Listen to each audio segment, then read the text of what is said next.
এই ଗଣେଶ ପୂଜା ବହୁ ପୁରୁଣା ପୂଜା ଆମକୁ 51 ବର୍ଷ ହେଲା ଆମ ବାପା ଅମଳର ପୂଜା। ଏ ପୂଜା ଲିଙ୍ଗରାଜ ସାଙ୍ଗରେ ମନ୍ଦିର ସାଙ୍ଗରେ ଜଡ଼ିତ। ଏକାମ୍ବର ରାଜା ଗଣେଶ ପୂଜା ଯେଉଁ ହେଉଛି ଆମର ପ୍ରଥମ ଜିନିଷ କାଲି ଆଜ୍ଞା ଆଇଲା 12:30 ଗୋଟେ ବେଳକୁ ଆଜ୍ଞା ମାଣ ଆଇଲା। ଲିଙ୍ଗରାଜ ମନ୍ଦିରରୁ ଆଜ୍ଞା ମାଣ ଆଇଲା।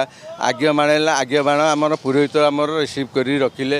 ତାପରେ ଘଣ୍ଟ ବାଜା ବାଦଳରେ ସବୁ ଆଜ୍ଞା ମାଣ ଆସିଲା। ଆଜ୍ଞା ମାଣ ବି ପୂଜା ହେଲା। ଆଜ୍ଞା ମାଣ ବି ପୂଜା ହେଇକି କାଲି ବି ସଞ୍ଜବେଳେ ଭଜନ ସମାରୋହ ହେଲା। ଆଜିଠୁ ଅଛି 4 ଦିନ ଆମର ସାଂସ୍କୃତିକ ପ୍ରୋଗ୍ରାମ ଅଛି 4 ଦିନ ଯାକ। ଏ ପ୍ରୋଗ୍ରାମଟା ସବୁବେଳେ ଭଳିଆ ହେଉଛି। ସବୁ ବର୍ଷ ଯେମିତି ପ୍ରୋଗ୍ରାମ ହେଉଛି ଏ ବର୍ଷଠୁ ସବୁଠୁ ଅଧିକା ଦେଉଛି ଏକମ୍ବର ରାଜାର ସବୁ ମେମ୍ବରସିପ୍ ମାନଙ୍କୁ ମୁଁ ଧନ୍ୟବାଦ ଦେବି। କର୍ମକର୍ତ୍ତା ମୁଁ ଏତେ ଆୟୋଜନରେ ଏତେ ବଡ଼ରେ ପୂଜା କରିଥିବାରୁ ତାଙ୍କୁ ବହୁତ ମୁଁ ଧନ୍ୟବାଦ ଦେବି। ये जो एकाम्र राजा गणेश उत्सव ये अनुष्ठित होची ये है बहु पुरातन पूजा। प्रभु लिंगराजंकर क्षेत्र में लिंगराज सहित स्वयं जड़ित पूजा से पूजाटी आमर अनन्य पूरा पुराणा भुवनेश्वर रे जी अच्छी पुराणा भुवनेश्वर सबुठ बोधे बड़ पूजा ये हूँ। आई जो 4-5 वर्ष भितर पूजार महत्व बहुत बढ़ी जाइए। काली प्रभु पाखु आज्ञामाला आसिक कार्य आरंभ पूजा अर्चना है। काली 10,000 रु ऊर्ध्व लोक एटी प्रसाद सेवन करिसेंती एवं भजन समारोह संध्यारे होता। आज 4 दिन जाए सांस्कृतिक कार्यक्रम एमती चालू रहिबो।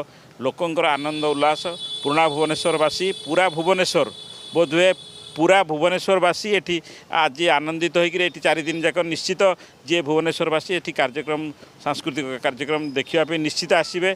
एमती ये आनंदर महल सांस्कृतिक अनुष्ठान ये जो आमर पूजा बड़ुसाई पूजा कमिटी से पिलामानकु समस्त आम धन्यवाद। आम तो कॉर्पोरेट हिसाब से संगे गुंडी चुमुसा भाया टी रहीचु साहाय्य करूँ। से अक्लांत परिश्रम सबू कर्मकर्ता को धन्यवाद जनईबी।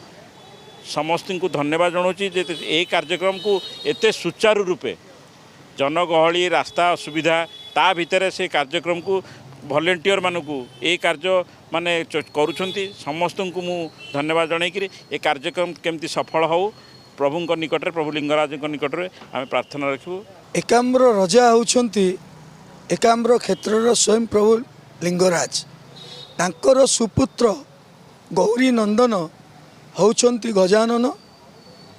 एई पीठरे महाप्रभुंकर आज्ञामाल आसिले महाप्रभु गजाननकर पूजा आरंभ करा जाइथाय। भगवान लिंगराजଙ୍କ सहित लिंगराज मंदिर रे थिबा उत्तरमुखी सिद्ध गणेशଙ୍କ सहित ए पूजार सामंजस्य रही। कारण ये प्रभु भी उत्तरमुखा ये होची कामना गणेश। कारण इनको जी मनरे कामना करिथाय निश्चिंत भाव में कामना पूर्ण होता है। निकट में जड़े भौणीर कार्य सिद्धि जो से चांदी दान करिसेंती महाप्रभु को उद्देश्य रे। किछि चांदी रे महाप्रभु गलार हार तैयारी करा जाइछि। पर वर्ष आउरी अलंकार तैयारी करा जाइछि भूषण करा जिवो महाप्रभु को। ये होछि महाप्रभुंकर निजे आकर्षणर कथा। द्वितीयतः आमर आज्ञामाला आसिला परे गतकाली प्राय 10-12 हजार लोक प्रशासन करिसेंती। आउ किछि जो जिनस रही 8-9 हजार लोकों भाया तांकर आमे जो दिन भसाणी करूँ ता पूर्व दिन से कार्यक्रम करूँ बोली स्थिर करूँ। देखु वर्तमान होची आमे काली जेहेतु आमे देखिलु लोकंकर एते जन समागम आमे आश्चर्य हो गलु।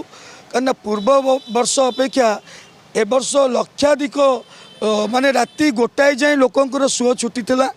तेणु आमे लोकंकर भलपाइया को दृष्टि रखी लोक कला को दृष्टि रखी आमे ए वर्ष नासिक जो ढोल आणुचु केरल लोकवाद्य आणुचु एवं ओडिशा पश्चिम ओडिशार जोटा अच्छी आमर कलरा बाजा सहीटा आणुचु कलरापाट आ कटकर बाघ आणुचु बालकाटीर घंट आणुचु ब्रह्मपुर बाजा आणुचु पुरीर नागा नाच आणुचु यही भाव में ଆମର ଏଇ ଯେଉଁ କର୍ମକର୍ତ୍ତାମାନେ ଅଛନ୍ତି କେଉଁଠି ନା କେଉଁଠି ଯଦି ଦେଖୁଛନ୍ତି ଭଲ କିଛି ଓଡ଼ିଶାର ଲୋକକଳା ରହିଛି ତାକୁ ଆଣିବା ପାଇଁ ଚେଷ୍ଟା କରୁଛନ୍ତି।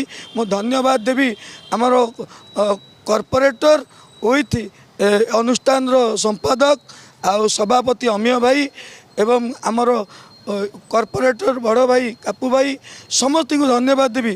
ସମସ୍ତଙ୍କର ମାନେ ପିଲାମାନଙ୍କ ପ୍ରତି ବହୁତ ସହଯୋଗ ରହିଛି ଆଉ ଲୋକମାନେ କେମିତି ସୁବିଧା ସୁଯୋଗରେ ଦର୍ଶନ କରି ମହାପ୍ରଭୁଙ୍କର ସାନ୍ନିଧ୍ୟ ଲାଭ କରିବେ ସେ ପ୍ରତି ସମସ୍ତେ ଯତ୍ନବାନ ଅଛନ୍ତି। 10ଟି CCTV କ୍ୟାମେରା ଲାଗିଛି ଆଉ ଭସାଣି ଆମେ ଏ ବର୍ଷ ମଧ୍ୟ ସେଇ ଗୋଟିଏ କଥା ବିନା ନିଶାରେ ବିନା ଡିଜେରେ କାମ ଆରମ୍ଭ ହେବ ଏବଂ ଦୟା ଅଭିମୁଖେ ଯାତ୍ରା କରିବ।